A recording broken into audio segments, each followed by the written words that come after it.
நண்பா, நீங்கள் பார்த்துக்கிட்டு இருக்கிறது விசாட் டெக் தமிழ் சேனல். இந்த வீடியோவில் ஒரு ப்ரொஜெக்டர் செய்ய போகிறோம். வீட்டில் இருக்க ஷூ பாக்ஸ் மற்றும் குண்டு பல்ப் யூஸ் பண்ணி தான். இந்த வீடியோ பார்க்குறதுக்கு முன்னாடி ஒன்று சொல்லணும்னு நினைக்கிறேன். அதாவது என்னென்னா, இந்த இதில் ஸ்டார்டிங் வீடியோவை எடுக்க முடியல, ஒரு சில ஃபோட்டோஸாக எடுத்து வச்சுருக்கேன். அதை மட்டும் கொஞ்சம் அட்ஜஸ்ட் பண்ணிக்கோ. இப்போ வாங்க வீடியோக்குள்ளே போயிடலாம். முதல்ல ஷூ பாக்ஸ் ஒன்று எடுத்துக்கோங்க. அப்புறம் குண்டு பல்ப் இருக்கும். குண்டு பல்ப்பை எடுத்து ஆக்ஸா பிளேட் யூஸ் பண்ணி அந்த கிரே கலரில் பாதியாக கட் பண்ணிக்கோங்க. இப்போ பார்த்தீங்கன்னா நான் கட் பண்ணியிருக்கேன். இது மாதிரி கட் பண்ணிக்கோங்க.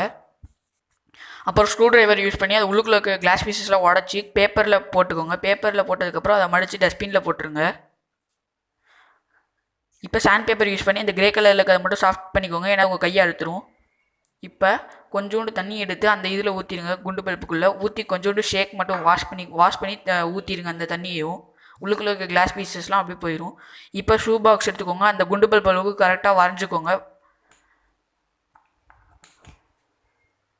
வரைஞ்சதுக்கப்புறம் நான் கட் பண்ணியிருக்கேன். அதே மாதிரி நீங்களும் கட் பண்ணிக்கோங்க. இப்போ குண்டு பல்பில் ஃபுல்லாக தண்ணி ஊற்றிக்கோங்க. ஃபுல்லானா அந்த கிரே கலர் வரையும் நீங்கள் ஊற்றினா போதும். உங்களுக்கு ஃபுல்லாக வேணும்னா நீங்கள் ஃபுல்லாக ஊற்றிக்கோங்க. இப்போ கரெக்டாக ஃபிட் ஆகுதான்னு பார்த்துக்கோங்க. ஃபிட் ஆகலைன்னா ஹோலை கொஞ்சம் எக்ஸ்டெண்ட் பண்ணிக்கோங்க. இப்போ பார்த்தீங்கன்னா எனக்கு கரெக்டாகவே ஃபிட் ஆகுது நல்லா. இப்போ மேலேருந்து பார்க்குறதுக்கு உங்கள் குண்டு பல்ப் இந்த பக்கம் பாதியும் அந்த பக்கம் பாதியும் இருக்க மாதிரி பார்த்துக்கோங்க கரெக்டாக.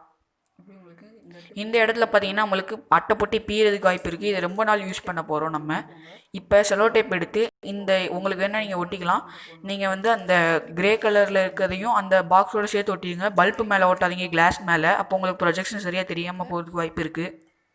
இங்கனுக்குள்ளே ஓட்டாதீங்க, கிளாஸில் ஓட்டாதீங்க, மேலே இந்த இதே மாதிரி முன்னாடி பின்னாடி ஒட்டிக்கோங்க. அட்டை பொட்டிலையும் பீற மாதிரி இருந்தால் அங்கேயும் ஒட்டிக்கோங்க கொஞ்சோண்டு. அப்படி உங்கள்கிட்ட செலோ டேப் இல்லைன்னா கம் போட்டு நீங்கள் ஒட்டிக்கலாம். சுற்றி மட்டும் ஒட்டுங்க. நீங்கள் ஃபுல்லாக ஓட்டுறேன்னு கிளாஸில் ஒட்டிட்டிங்கன்னா உங்களுக்கு ப்ரொஜெக்ஷன் கிளியராக தெரியாது. நடந்துடாதீங்க நண்பா, கிளாஸ் மேலே ஒட்டிடாதீங்க, சைடில் இப்படி சுற்றி ஒட்டுங்க. கிளாஸ் மேலே ஒட்டினீங்கன்னா உங்களுக்கு இமேஜ் சரியாக தெரியாது. நீங்கள் எந்த படம் பார்த்தாலும் உங்களுக்கு சரியாகவே தெரியாது. இப்போ பார்த்தீங்கன்னா நம்ம ப்ரொஜெக்டர் ரெடி ஆகிடுச்சு. ஏற்கனவே உங்களுக்கு ஒரு டவுட் இருந்திருக்கும். அதாவது என்னென்னா, உள்ளுக்குள்ளே ஏன் நான் பிளாக் கலர் அடிச்சிருக்கேன்னு பார்த்தீங்கன்னா, ஒரு சில ஃபோன்ஸில் பிரைட்னஸ் கொஞ்சம் கம்மியாக இருக்கும். பிரைட்னஸ் கொஞ்சம் கம்மியாக இருக்கிற ஃபோன்ஸில் நீங்கள் இது மாதிரி பிளாக் கலர் அடிச்சுக்கோங்க. உங்களுக்கு வேணும்னா என்னோடதுலேயே கொஞ்சம் கம்மியாக தான் இருக்கும். கிளாஸில் படாமல் அடிச்சுக்கோங்க நல்லா. இந்த பாக்ஸ் வந்து கொஞ்சம் பெருசு, அதனால் நம்ம செல்லு உள்ளுக்குள்ளே வச்சாலுமே அது வந்து நிற்காது. ஒரு சில இதில் பார்த்தீங்கன்னா அட்டைப்பட்டியில் அது கொஞ்சம் பெருசாக இருக்காது, கொஞ்சம் சிறுசாக இருக்கும் ஓப்பன் பண்ணுற மாதிரி. அந்த இதில் ஃபோன் கரெக்டாக ஃபிட் ஆகிரும் சின்ன ஃபோன்ஸாக இருந்தால். இந்த மாதிரி பெரிய அட்டைப்பட்டியில் பாக்ஸில் வந்து செல்லு உங்களுக்கு ஃபிட் ஆகாது. முதல்ல 2 மூடி விட்டு அதை நான் கட் பண்ணிக்க மாதிரி கட் பண்ணிக்கோங்க சைடில். உங்கள் ஃபோனில் அதாவது ஃபோனை கேஸை ரிமூவ் பண்ணிட்டுங்க. அப்புறமா நீங்கள் வந்து ஃபோனோட அது கரெக்டாக அளவு வச்சு மார்க் பண்ணிக்கோங்க. அப்புறமா இது மாதிரி கட் பண்ணிக்கோங்க. இப்போ நம்மளுக்கு ஃபோன் ஹோல்டரும் அப்புறமா ப்ரொஜெக்டர் ரெடி ஆகிடுச்சு. இப்போ உங்கள் செல்லை எடுத்துகிட்டு கீழே ட்ராக் பண்ணிக்கோங்க. செட்டிங்ஸ் போங்க மேலே. அதில் ஸ்க்ரீன் ரொட்டேஷன் அல்லது ஆட்டோ ரொட்டேட்னு ஒரு சில ஃபோன்ஸில் இருக்கும். அதை வந்து ஆஃப் பண்ணி வச்சுக்கோங்க. ஆஃப் பண்ணிருந்துச்சுன்னா விட்டுருங்க. மற்றும் பிரைட்னஸை ஃபுல்லாக வச்சுக்கோங்க. அப்போ தான் உங்களுக்கு ப்ரொஜெக்ஷன் வியூ கிளியராக இருக்கும். இப்போ நம்ம எம்எக்ஸ் பிளேயர் இல்லைன்னா வேறு ஆப்ஸில் பே பண்ணுறீங்கன்னா அந்த இதுலேயே ஸ்க்ரீன் ரொட்டேஷன் பிரைட்னஸ் எல்லாமே ஃபுல்லாக வச்சுக்கோங்க. ஸ்க்ரீன் ரொட்டேஷன் ஆஃப் பண்ணிடுங்க. அப்புறம் வால்யூமும் உங்களுக்கு நண்பா. இப்போ பார்த்தீங்கன்னா நம்ம ப்ரொஜெக்டரும் நம்மளோட ஃபோன் ஹோல்டரும் ரெடி ஆகிடுச்சு. இது உங்களோட ஃபோன் சைஸ் கரெக்டாகான்னு செக் பண்ணிக்கோங்க. அப்படி கரெக்டாக இல்லைனா எக்ஸ்டெண்ட் பண்ணிக்கோங்க. இப்போ எதுக்கு நம்ம ஃபோன் ஹோல்டர் செஞ்சோம்னா, இதுமாதிரி நம்ம முன்னாடி பின்னாடி ட்ராக் பண்ணிக்கலாம், ஆங்கிளை அட்ஜஸ்ட் பண்ணிக்கலாம். அப்போ பார்த்தீங்கன்னா ஒரு சில நேரம் நம்ம ஃபோன் சாயறதுக்கு வாய்ப்பு இருக்குது. இந்த ஃபோன் ஹோல்டர் அப்போ யூஸ் ஆகும் உங்களுக்கு. இப்போ நம்ம பாக்ஸை மூடி வச்சு கவர் பண்ணிடலாம்.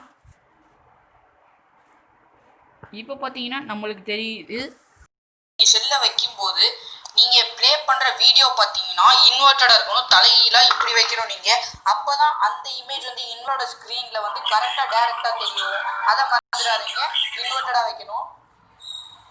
நண்பா, இது ஆன் பண்ணுறதுக்கு முன்னாடி உங்களோட வீட்டில் இருக்க எல்லா கர்டைன்ஸ் மற்றும் எல்லாத்தையும் ஆஃப் பண்ணி வச்சுக்கோங்க. லைட் எல்லாத்தையும் ஆஃப் பண்ணி வச்சுக்கோங்க. அப்புறம் கர்டைன்ஸ் மூடி எல்லாத்தையும் நைட்டில் பார்த்தீங்கன்னா செம்மையாக ஒர்க் அவுட் ஆகும்.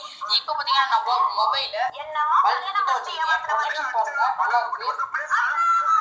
கொஞ்சம் வீடியோ குவாலிட்டி கம்மியாக இருக்கலாம், ஏன்னா என்னோட ஃபோனில் கொஞ்சம் பிரைட்னஸ் கொஞ்சம் கம்மியாக இருக்குது.